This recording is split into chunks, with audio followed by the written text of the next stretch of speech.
comment allez-vous? J'espère que vous avez passé un très bel été. Je reviens avec une vidéo un peu d'actualité parce que là il s'est passé pas mal de choses assez alarmantes dans le monde et voilà. Donc alors je vais commencer par vous lire un petit truc qui me permettra après d'introduire les autres sujets. On va taper un peu fort aujourd'hui parce que effectivement les sujets vont faire mal. Je vais vous lire pour commencer un extrait de... Alors c'est Marguerite Stern, qui est en fait une ancienne activiste féminine et qui présente ses excuses envers les catholiques, le catholicisme, parce qu'elle a milité donc, avec les féminines pendant longtemps et Dieu soit loué, elle a été sauvée et elle a compris la vérité. Donc elle nous explique qu'elle a été activiste féminine de 2012 à 2015. Durant ces années, j'ai mené plusieurs actions contre l'Église catholique, notamment lors de la campagne en faveur du mariage gay. C'était il y a 11 ans. Aujourd'hui, mes convictions et ma sensibilité ont évolué. Elle nous explique que le transgenrisme ne crée pas, mais il détruit. Donc, cela fait bientôt 5 ans que j'exprime mon opposition face à l'idéologie transgenre. Au début, je militais contre les choses basiques, comme la présence d'hommes dans les sports des femmes. Puis j'ai creusé le sujet et j'ai compris qu'au-delà du danger pour les femmes et les enfants, le transgenrisme représentait une menace civilisationnelle. Je vais y arriver. Le transgenrisme ne crée pas, il détruit. Il prône la destruction des corps, le non-respect du vivant, l'abolition des différences entre hommes et femmes, la destruction de notre innéité et de la culture qui nous unit. Il relève de la pulsion de mort et de la haine de soi. Et effectivement, c'est dévastateur. Là, vous pouvez... Alors bien sûr, ils essayent de le camoufler au maximum, mais quand vous creusez un peu, de nombreuses personnes qui ont changé de sexe s'expriment et disent leurs regrets. La plupart pensent au suicide. Vous imaginez quoi, on vous a coupé le zizi et c'est pour toujours quoi. Il n'y a pas de marche arrière. Enfin, je veux dire, c'est quand même de la mutilation extrême quoi. Et on veut faire ça à des pauvres petits gamins des fois 11-12 ans. Shootés aux hormones à vie, une horreur quoi. Donc mon opposition au transgenrisme m'a rendue patriote. Quand la quasi-totalité de mon entourage m'a rejetée à cause de mes prises de position, j'ai réalisé que mon pays était mon seul ancrage profond et qu'il est aujourd'hui en danger, dilué dans la mondialisation et défiguré par l'immigration de masse. Ça m'a rendue conservatrice. La France est un pays catholique, elle doit le rester et pour cela, nous devons continuer à faire vivre les rites. Pour l'immigration, ça c'est un sujet épineux. Mais effectivement, c'est vrai que si c'est pour accueillir des gens et les parquer, parce que bon, en fait, ils sont parqués dans des zones entassées, on ne leur donne même pas à manger. J'ai vu un reportage il n'y a pas longtemps, les gens disaient qu'en fait, les seuls repas qu'on leur donne, c'est une banane par jour. Ils n'ont aucune hygiène, ils sont parqués dans des camps. Je vois pas, effectivement... Si c'est pour les accueillir dans telles conditions, ça ne sert à rien. Puis, enfin bon, bref, ça c'est encore un autre sujet. Donc en creusant le sujet trans, j'ai compris que le transgenrisme était un projet où l'être humain se comporte comme son propre créateur. C'est pour ça que c'est si grave. C'est la provocation ultime, quoi, de dire à Dieu... Mais vous verrez, je vais vous parler d'un autre truc. Cela m'effraie car... que fait-on de l'inconnu, du mystère, de l'enchantement, de ce qui nous dépasse? Cela m'effraie car je crois que l'être humain doit rester à sa place de créature et non de créateur. Si le blasphème est légal, il n'est toujours pas moral. C'est à la mode actuellement de dénigrer les catholiques et de les faire passer pour des idiots vieille France. Et j'ai envie de dire même on nous fait passer pour des extrêmes droites aussi. Hein. ils associent le truc histoire de bien nous. Hein. Insuffisamment branché pour mériter le statut d'être humain. Ouais. Voilà, donc à la fin, donc elle termine. Je présente mes sincères excuses donc, aux catholiques pour avoir été une ennemie justement de toutes nos valeurs. Voilà, donc je commence avec ça. Mais il faut que je vous parle de plein d'autres choses. Parce que là, on avance et ça fait peur. Alors, par quoi commencer, mes amis alors, déjà, je vais vous parler donc de le nouveau super projet diabolique d'Elon Musk. Son IA, donc ça s'appelle, c'est Grok, G-R-O-K. En fait, si vous voulez, il a créé, donc c'est Annie, elle s'appelle, c'est un personnage donc, en intelligence artificielle, qui est donc une amante artificielle, qui donc va complètement remplacer donc toute interaction sociale. Il n'y en avait déjà plus beaucoup avec les réseaux, mais donc maintenant, histoire de pousser le truc, vous avez donc cette amante artificielle, Annie. Donc ils ont également créé un personnage pour initier les enfants, bien sûr, hein, histoire que les enfants restent bien matrixés et n'aient pas d'interaction humaine et sociale. Et puis bien sûr, ils vont collecter toutes les données parce qu'en fait, bien sûr, les gens vont se confier, vont confier leurs peurs, leurs désirs à cette intelligence artificielle. Et eux, bien sûr, vont se frotter les mains, récupérer tout ce qu'ils peuvent sur vous. Et voilà, l'esclavage continue. De deux, je voudrais vous parler, alors c'est terrifiant, cette chose-là est terrifiante, les nouveaux robots dystopiques. Alors ça vient de Chine, c'est censé arriver en 2026, et donc pour 13 000 $, vous allez pouvoir avoir un robot, des robots enceintes en fait. Ce sont carrément des robots qui vont être capables de gérer la gestation d'un bébé. Sauf qu'il y a quelque chose d'assez terrifiant et alarmant quand il vous parle du projet, car il ne parle pas de bébé courant, il parle d'humanoïde. Et oui, on y est. Là, quand on parlait elle parlait que l'homme prend la place de Dieu en devenant créateur. Mais créateur de quoi? Là, c'est monstrueux. Là, on crée. Je ne pense pas que ces bébés aient des âmes. Qu'en est-il, quoi? Là, c'est terrifiant. Des robots. En plus, on sait que c'est hyper important pour le bébé de sentir la chaleur maternelle, d'entendre la voix de sa mère. Que les 9 premiers mois dans le ventre sont très importants. Imaginez, là, ça va être un bébé dans un robot, un bébé humanoïde, donc on ne sait pas. Et puis alors, bien sûr, imaginez pour les réseaux pédophiles, quel bonheur! Ils auront des bébés, autant de bébés qu'ils veulent à disposition. Pour les sacrifices sataniques, franc-maçonniques, c'est pareil. Ils auront de la chair fraîche à sacrifier. Voilà, c'est terrifiant là. Donc là, en 2026, si tout se passe bien, on aura des robots dystopiques qui mettront au monde des bébés humanoïdes. Et voilà, l'horreur continue. Mais où va-t-on s'arrêter? Je veux dire, là en France, c'est pareil. La loi Evra s'est passée sous silence. Tous les parents à la rentrée vont mettre leurs petits choux à l'école alors que la loi Evra s'est passée. Alors bon, moi je suis dans les écoles, j'attends aussi de voir si concrètement ça va être appliqué. Est-ce que les maîtresses feront de la résistance? Est-ce que je vais assister à vraiment des cours d'éducation sexuelle terribles où on va dire à nos enfants que vous pouvez changer de sexe, c'est très bien? Je ne sais pas, mais là on y est. Et personne n'a rien dit. Hein. Tous les parents vont mettre leur petit bout à l'école en toute confiance alors que la loi est passée.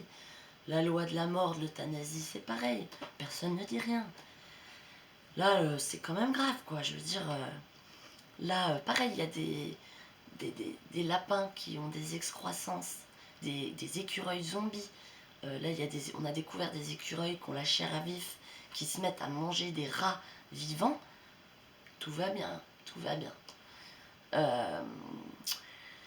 Donc ça, je voulais aussi vous parler de la triste, mais c'est horriblement triste. Ben voilà, nous sommes également à l'ère de la mort en direct financée par ceux qui regardent. Hein. Je pense que vous avez vu passer l'information, la mise à mort en direct de Jean Pormanoff, ce pauvre homme qui a été utilisé pour se faire de l'argent. Il a été, voilà, bon, on peut dire que c'était de la torture, hein, au moins psychologique. Ils l'ont battu, ils lui ont fait boire des produits chimiques, empêché de boire de l'eau, frappé pendant des jours entiers. Et bien sûr, donc ceux qui regardaient, parce que c'était des lives en direct, hein, et les gens payaient. Donc les gens payaient, donc 50 euros, enfin je ne sais pas les prix, hein, mais 50 euros vous le giflez, 100 euros vous le tapez avec une barre en fer. Et les gens payaient pour voir ça. C'était pas une plateforme sur le Darknet, hein, c'était vraiment un truc accessible à tous. Ceux qui ont fait ça se sont fait des milliers d'euros. Et j'imagine qu'en plus, la défense ne va même pas les inculper, ça va passer. Et là, ce pauvre homme, donc Jean Pormanoff, a été voilà, mort en direct. Et les gens ont payé pour ça, les gens ont regardé ça. Nous sommes à l'ère de l'horreur. La souffrance en spectacle. Non mais où va l'humanité? Là, nous avons perdu toute once de cœur. Franchement, là, l'heure est grave, mes amis. Franchement, où est notre humanité? Où est-elle? De toute façon, voilà, bientôt, nous serons remplacés par les robots, hein. Bon, le dernier sujet qui est... Alors, avez-vous entendu parler des tatouages de Bill Gates? Alors, serions-nous enfin, arrivés à la marque de la bête? J'en ai bien peur. Alors, notre cher Bill Gates, c'est en cours, hein, ça devrait être bientôt prêt, on va dire. Donc en fait, ce sont des tatouages électroniques qui se mettent bien sûr sous cutané, hein, qui remplaceront, en fait ils veulent remplacer les smartphones. Vous aurez votre petit tatouage électronique sous cutané. Vous aurez accès donc à tout, hein, téléphone, accès internet, par votre propre volonté. Plus besoin de batterie, hein, c'est votre corps qui alimentera le truc. Ce sera bien sûr toujours allumé. Hein, déjà qu'on est surveillé, hein, avec les téléphones, ils peuvent nous écouter quand ils veulent. On est tracé au GPS et tout. Mais là, imaginez le bonheur pour eux. La puce sera constamment allumée. Ils pourront tout savoir de vous en temps réel. Voilà, surveillance H24. On y arrive. Je pense que là, si ça, c'est pas la marque de la bête, voilà. Hein. Donc ils en parlent, donc ça arrive, ça arrive. Donc voilà, vous pouvez regarder, vous renseigner, le tatouage électronique de Bill Gates, qui est en préparation. Là, les amis, je veux vous dire que si on se soumet, si on ne dit rien, si on ne fait rien maintenant, c'est terminé. D'ailleurs, j'ai bien peur que ce soit déjà terminé, puisque personne ne dit rien, personne ne fait rien. Bon, après, c'est sûr que la question, c'est que faire, mais au moins en parler autour de vous, au moins essayer je sais pas, il faut qu'on résiste, il faut qu'on fasse quelque chose. Là, l'humanité est à son crépuscule. C'est la fin, les amis. Là, l'IA est en train de prendre le dessus. Là, nos pauvres petits-enfants vont être éduqués par une IA. Ils n'auront plus besoin de sortir, d'aller jouer avec leurs copains. Ils auront leur IA qui vont être là à la place. Bien sûr, elles sont hyper sexualisées. Mais là, c'est terminé, les amis. Si on se soumet là, tout de suite, c'est fini. L'humanité est au crépuscule, quoi.